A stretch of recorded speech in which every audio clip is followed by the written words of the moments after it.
কান্তজির মন্দির। দিনাজপুরবাসী অথবা এমন কোনো মানুষ নেই যে এই মন্দিরটির নাম শুনে নেই। তো আজকের এই ভিডিওতে কান্তজি মন্দির সম্পর্কে যাবতীয় তথ্য এবং কিছু ইতিহাস সম্পর্কে বলতে যাচ্ছি। তো চলুন আর কথা না বাড়িয়ে ভিডিওটি শুরু করে দেই। কান্তজির মন্দির, অনেকে একে কান্তজিও মন্দির, কান্তজির মন্দির বা কান্তনগর মন্দিরও বলে থাকেন। মন্দিরটি দিনাজপুর শহর থেকে 20 কিলোমিটার উত্তরে তেঁতুলিয়া মহাসড়কের পশ্চিমে টেপা নদীর তীরে অবস্থিত। মন্দিরটিতে আসতে হলে আপনাকে সর্বপ্রথম দিনাজপুর শহরে আসতে হবে। সেক্ষেত্রে দিনাজপুর শহর থেকে আপনি ইজি বাইক রিজার্ভ করে নিয়ে চলে আসতে পারবেন মন্দিরটিতে। সেক্ষেত্রে আপনার ভাড়া 200 থেকে 300 এর আশেপাশে নেবে একটা ফুল ইজি বাইক রিজার্ভ করে নিতে। মন্দিরটির উত্তর দিকের ভিত্তিবেদী শিলা থেকে জানা যায় তৎকালীন দিনাজপুরের মহারাজা জমিদার প্রাণনাথ রায় তার শেষ বয়সের দিকে মন্দিরটির নির্মাণ কাজ শুরু করেন, কিন্তু তিনি 1722 খ্রিস্টাব্দে মৃত্যুবরণ করেন। তার শেষ ইচ্ছা পূরণের জন্য তার নাতি অথবা পুত্রপোষক মহারাজা রামনাথ রায় 1752 খ্রিস্টাব্দের মন্দিরটির নির্মাণ কাজ সম্পূর্ণ করেন।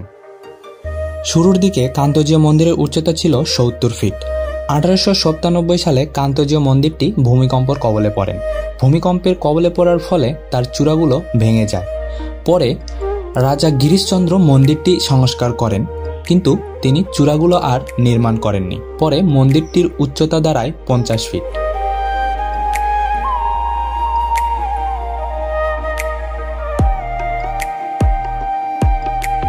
ধারণা করা হয় কান্তজিও মন্দির নির্মাণে ব্যবহৃত পাথর আনা হয় হিমালয়, আসামের পার্বত্যাঞ্চল ও বিহারের রাজমহল পাহাড় থেকে।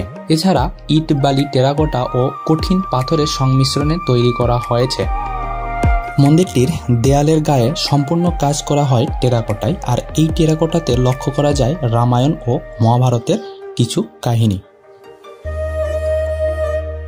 মূল মন্দির থেকে বেরিয়ে কিছু পথ উত্তর দিকে হাঁটা দিলেই চোখে পড়বে আর্চনা মন্দির। মন্দিরটির চারিপাশে আম গাছ লক্ষ্য করা যায়, যা প্রাকৃতিক সৌন্দর্যের দিক দিয়ে আরো এক ধাপ এগিয়ে নিয়ে গিয়েছে। তো আজকে ভিডিও এ পর্যন্তই। যদি ভিডিওটা ভালো লাগে সেক্ষেত্রে লাইক, কমেন্ট, শেয়ার এবং সাবস্ক্রাইব করে আমাদের পাশেই থাকবেন। তো শীঘ্রই দেখা হচ্ছে নতুন কোনো ভিডিও নিয়ে। এ পর্যন্ত ভালো থাকবেন।